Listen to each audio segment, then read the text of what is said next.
Senator Sinema. Thank you, Mr. Chairman, and thank you, Secretary, for being here today. In 2022, we saw a record number of encounters at our southwest border, over 2.5 million individuals. While just under half of these migrants were removed under Title 42 authorities, the current system had multiple points of failure throughout last year. In Arizona, local governments were forced to step in to provide emergency support to avoid street releases and reassign staff from other important roles to help manage the release of migrants from CBP custody. Earlier this month, I led a bipartisan congressional delegation to the southwest border in Cochise County, Arizona, where we met with local leaders to hear how the ongoing border crisis affects their communities. And their message was clear: this crisis puts our border communities in danger. We heard from Cochise County Sheriff Mark Daniels about the issue of cartels recruiting young American teens, some as young as 14 years old, for dangerous smuggling operations along the border, and the need for my recently reintroduced bipartisan legislation, the Combating Cartels on Social Media Act. This legislation would establish and implement a national strategy to combat cartel recruitment activity on social media and other online platforms. The administration's continued failures on the border put Arizona communities and our national security at risk. The ongoing influx of migrants puts serious strain on DHS resources, and it forces Border Patrol agents out of the field and into processing and administrative roles. With the Title 42 termination imminent, I remain concerned that DHS is not ready. This is the same sentiment that I expressed at this same hearing last year, and unfortunately no action has been taken between now and then to change my opinion. And more importantly, the opinion of leaders in border communities who will be left to manage the fallout. So my first question for you, Secretary, I learned this morning that the Regional Center for Border Health, the only non-governmental organization operating in Yuma County, received a denial of reimbursement for a facility that they've been operating since 2021 from FEMA and the EFSP National Board. This denial could cause the regional center to shut down operations, which would be a disaster for Yuma County, but it would also be a disaster for Border Patrol. Will you commit to working with me to identify a path forward so that Yuma does not lose its only NGO providing support to these migrant families? Senator, I'm not familiar with the Emergency Food and Shelter Program application of the organization that you identify and the denial of their request for reimbursement. I commit to you to look into that with you and to work with you to address it as best as we can. We're very grateful for Congress's plus up of the Emergency Food and Shelter Program to I believe the level of $800 million in total, and of course it's moving to the Shelter and Services Program in just a few months. So thank you, Secretary. As you know, I worked very hard to ensure that funding was included in our recent omnibus, but denying that funding to the Regional Border Health Center in Yuma will literally mean that there is zero assistance for anyone in Yuma County. So I would like rapid follow-up to ensure that this community can continue to provide a safe transition and an orderly transition for those migrants. In December of 2022, migration surged due to the anticipated end of Title 42.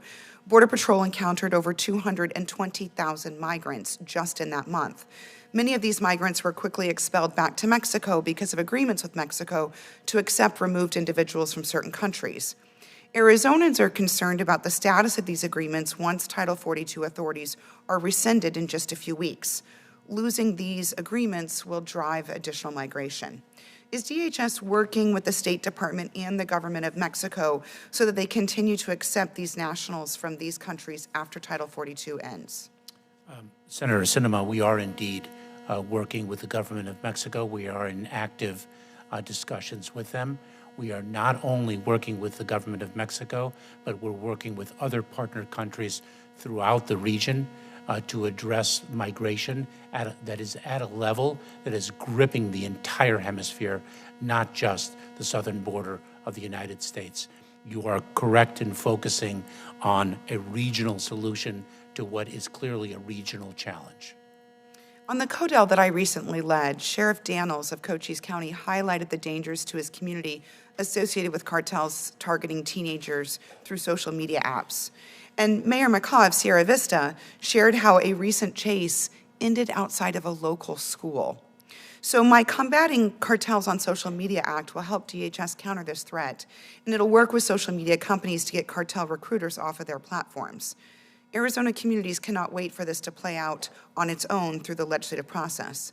So what is DHS doing today to solve this problem and protect American children in our border communities from this cartel criminal activity? Senator, we are taking it to the cartels in unprecedented ways. We are working our Homeland Security investigations personnel, the criminal investigative arm of Immigration and Customs Enforcement, has surged resources to address the cartels and the nefarious activity that they engage in, not just, of course, in Arizona, but across our southern border, on the Mexican side of that border, which is impacting our border communities. We are set up transnational criminal investigative units, for example, working with our Mexican counterparts and in other countries to address the cartels, to interdict them, their activities, to disrupt and dismantle their nefarious activities. They peddle in death and destruction, and we are working intensely to address them, and not alone, but also across this administration and with our partners to the south. So at a hearing last year in this committee with social media executives, I secured commitments from TikTok, Facebook, Twitter, and YouTube to share their cartel recruitment information with DHS.